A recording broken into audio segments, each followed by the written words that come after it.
Car साहब, इस सारी सूरत हाल में एक और ऑप्शन की बात कर रहे थे राना साहब के, क्योंकि आज इमरान खान साहब ने फिर चीफ इलेक्शन कमिश्नर पर शदीद तनकीद की और जाहिर है उसी इलेक्शन में को सेलिब्रेट भी कर रहे हैं जो कि चीफ इलेक्शन कमिश्नर के तहत हुआ है, मगर उनसे इस्तीफे का भी मुतालबा कर रहे हैं और उन पर इल्ज़ामात लगा रहे हैं। मगर राना साहब कह रहे हैं ये भी मुमकिन है कि 22 तारीख को इनके 6-7 लोग इधर उधर हो जाएं और अपनी मर्जी से हो जाएं, वो ये कह रहे हैं। अब जाहिर है उसमें कितनी मर्जी होगी, क्या होगा क्या नहीं होगा, आप इस बात के हामी होंगे कि परवेज़ इलाही साहब को ना बनने दिया जाए अभी भी वज़ीर आला, हालांकि एक सिंपल मेजॉरिटी लेने में कामयाब हो गई तरीके इंसाफ?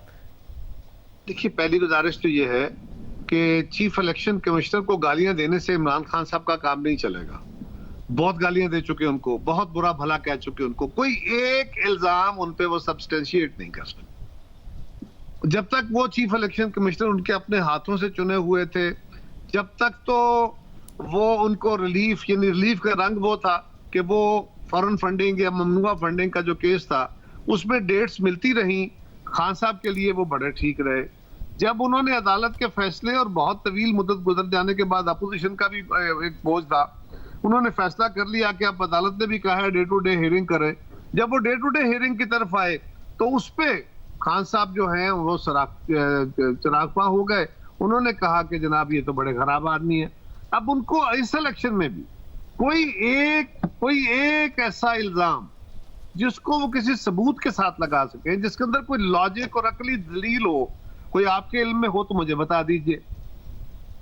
और साहब अगर मुझे दूसरी बात बता दीजिएगा, दूसरे वाले इल्जाम के जो दूसरी बात है उसके साथ आप खड़े हैं। जाहिर है कोई ऐसी बात नहीं है जिसको अभी तक तहरीक इंसाफ जिसे जस्टिफाई करती आई हो। डस्का इलेक्शन की भी आज इमरान खान साहब बात कर रहे थे, उसमें भी इलेक्शन कमीशन ने जो फैसला दिया सुप्रीम कोर्ट ने में से भी रिलीफ नहीं मिला था तहरीक इंसाफ को। दूसरी बात उस पर आपका क्या मौकफ है? अगर पंजाब में बनने देना चाहिए परवेज़ इलाही साहब को वज़ीर आला, अगर फेयर एंड स्क्वायर इस वक्त मेजॉरिटी है तहरीक इंसाफ के पास? देखिए ना, एक होता है कि आप असूल और कानून और ज़ाब्ते की बातें करें।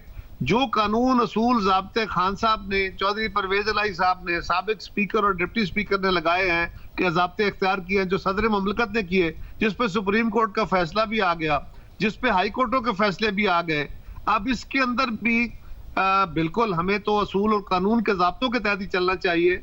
लेकिन एक ज़ाब्ता ये भी है कि do in Rome as Romans do, लेकिन ये कोई मुनासिब नहीं होगा। लिहाजा जमहूरी तरीके से फैसले होने चाहिए। और जमहूरी तरीका यही है कि अगर परवेज़ इलाही साहब को वज़ीर आला बनने दिया जाए 22 तारीख को, लोग अगर मुझे नहीं पता, मैं बिल्कुल क्योंकि आपके सवाल के ऊपर मैं कमेंट कर रहा हूं, अगर वाकई कुछ लोग इस अमल से नाराज हो जाते हैं और नाराज हैं पीटीआई के कि वो चौधरी परवेज़ इलाही साहब को मानने को तैयार नहीं है अपनी जमात के कहने के बावजूद, और वो कल वोट डालने नहीं आते तो चौधरी साहब नहीं बन सकेंगे, फिर क्या करेंगे? वो फिर इलेक्शन ही है ना। ये पॉसिबिलिटी के हद तक है। मैंने कहा ये do in Rome as Romans do वाली बात हो जाएगी, लेकिन ये कोई सही जमहूरी रंग नहीं है।